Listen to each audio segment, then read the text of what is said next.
Welcome to lesson 13 or chapter 13. Die Frau erregt Simones Aufmerksamkeit. We look for the verb on the second position. Erregt. Regen has not much to do with English words, but sich regen means kind of to move, move around a little bit. Let's see what Diepel says. To stir, to agitate, to move. So erregt is something that moves you, and therefore, how do we say this? So what does it move? What does it do with Simone? It moves this word here, which is a lovely combination of syllables. And the core of this, the kite is always just for endings, like we have a couple of words that come with kite, Gerechtigkeit, Rechtigkeit, einsam,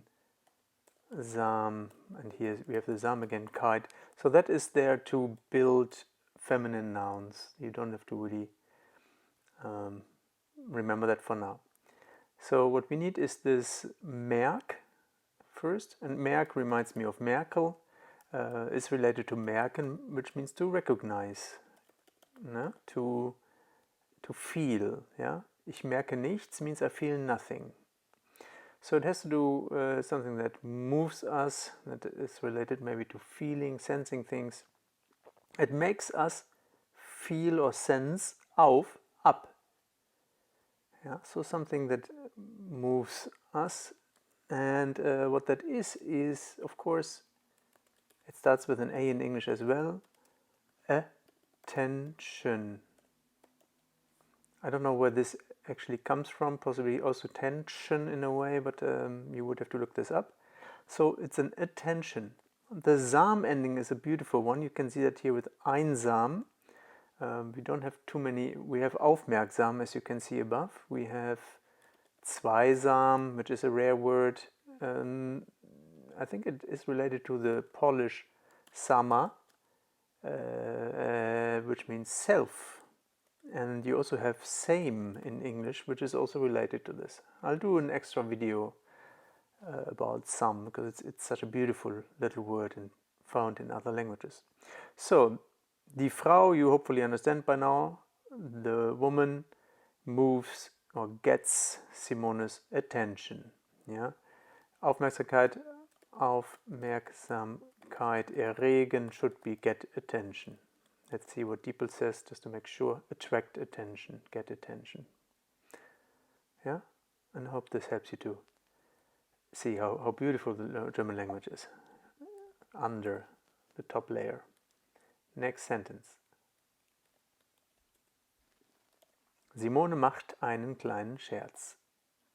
The Doppelpunkt here, double point we say, not the colon, double colon, or what is it in English actually? I think it's a colon in English, right? So in German it's Doppelpunkt, because there's 2 points. Makes a lot of sense. Now Simone makes something, and what is she making? You see einen, that's a Klein, my underwear from Calvin Klein is very tight, and actually because it's so small, she makes a small Scherz. Well, how do we say that? That's basically kind of joke. I have not much. Scherz somehow looks very close to Schmerz, which is pain. So maybe there's a couple of painful jokes you might already know and can tell. Scherz, Schmerz. Keep that in mind. It's of course a masculine thing, because it's painful in men tell jokes. So she makes a joke in German. We don't make fun, we make jokes. Sie macht einen kleinen Scherz. And here's a triplet. Let's start with the first one. Wollen Sie mir erzählen? You remember zählen from the beginning. Zähl, replace the Z with a T, and then you have the LL, tell. And it doesn't change whether you put the R in front of or not. Zählen actually means to count, like a teller in a bank, remember that. So wollen contains the word will, like my will, my own will, so it's related to that. It in German means to want. Want. The capital Z, remember, sir. So do you, sir, tell, and what, me, of course, yeah?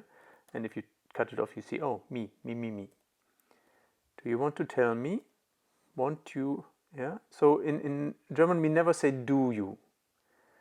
Yeah, we say wollen, we say want you.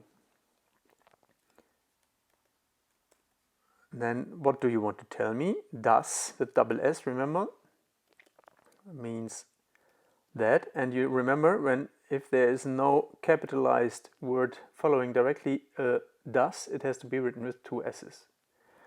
The mention is not directly following the das, yeah, it's the S. So that, well, you might be tempted to use S on its own, it, but remember, hopefully, es gibt means there are or there is, and as we have a plural here, Menschen, and Menschen contains min, like in minkind, yeah, so, which means people, yeah. So, do you want to tell me that there are people? So what kind of people? Die could be an article, but it's not followed by a capital lettered word, so it means that. Keine is a negation of eine, not a. Yeah, you can see that the eine is contained. Hounds. Mögen. Mögen is to like. So that, not like hounds, that don't like dogs. Yeah, it's you will get used to this kind of thinking. Yeah, it's of course fundamentally different from English, but it's lovely.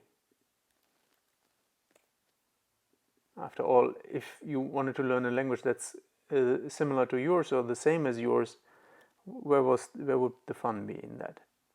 Die alte Dame lacht. That's a lovely one. We have a little unit here. Yeah, die alte Dame is the so-called subject. Subject, just let me repeat that here and there, is simply the thing or the person that is doing what the verb says. And the verb is here lachen.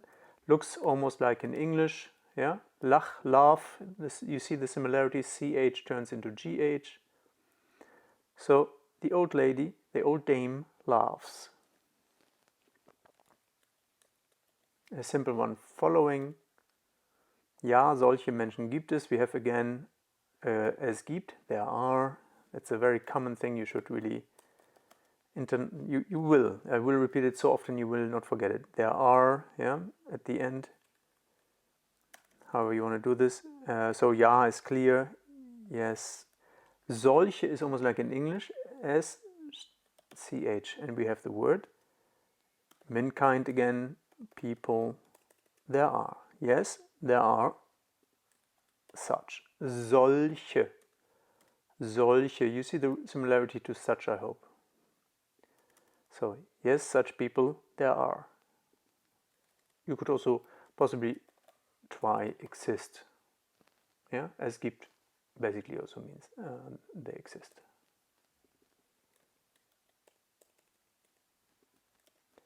Mein Nachbar, Herr Fischer, ist zum Beispiel solch ein Mensch. We have solch ein Mensch again, which we just had. Such a person. We have a singular one. So the singular version of people is one peep, which is a person. So, mein Nachbar, we talked about this several times. Mein means my here. You can't say mein neighbor, but people would understand. Neighbor, you see, you should remember. Mr. Fischer, the one who fishes, is, and zum Beispiel is a thing you just learn by heart as a fixed expression, to the, well, Beispiel, you could take it apart, at the game, someone who's at the game, but it makes no sense. Zum Beispiel, to the example. Yeah? I don't know the history of Beispiel, I might look it up at one point, but so my neighbor, Mr. Fischer, for example, yeah, literally to the, but for example, is such a person, such a peep.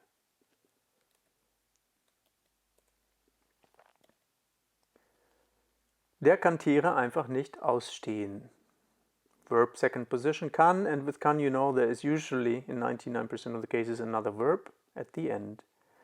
Ausstehen is a tricky one. I actually have to look it up.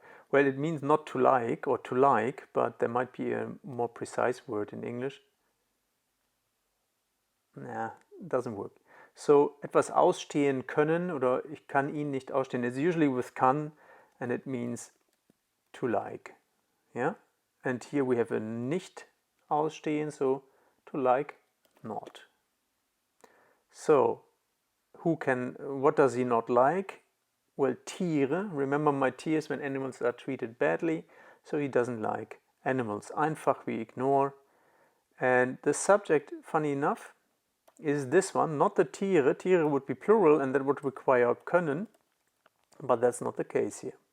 So der, and remember, not followed by a capital letter word, it means that, and in this case, person, referring to Mr. Fisher, because that was the one we just mentioned. So you can use der, it's a bit rough, yeah? If you have to create this, you rather use this, er. That's a gentle version when you address, like when you talk about other people.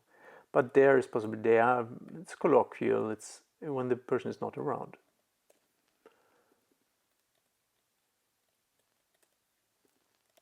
Immer wieder kommt es deswegen zum Streit mit Herrn Merkel. Something with Mr. Merkel. So, verb is on the second position. So, immer wieder is one group. Ignore the ding. Immer wieder.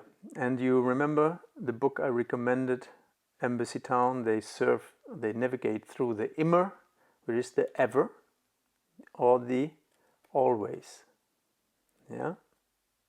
Immer wieder, again and again. So it's a repetition. It's always again and again. That's a lovely way to say it. Immer wieder comes it. Deswegen, that, and wegen kind of means why. That's why. Deswegen means that's why, but we wouldn't start with it. Zum, you remember, is a combination of two words. Zu dem, and by now you know that's to the, and Streit. Streit, maybe there's a word to stride, which possibly means to take big steps. And if you actually have an argument, which is what this word means, you better take big strides to get away from it. Yeah? Mit, with Mr. Merkel. So again and again, that's why it comes to an argument with Mr. Merkel. That's, yeah. If you didn't understand deswegen, that's fine. Immer wieder kommt es zum Streit. Zum Streit kommen, by the way, is kind of a fixed expression. That's how it works. Yeah, there's not much of a logic there, why kommen is used. But you understand there's an argument, and you see with Mr. Merkel, so there's an argument with Mr. Merkel, and that's more or less clear that it's about the dogs and the guy who doesn't like the dogs.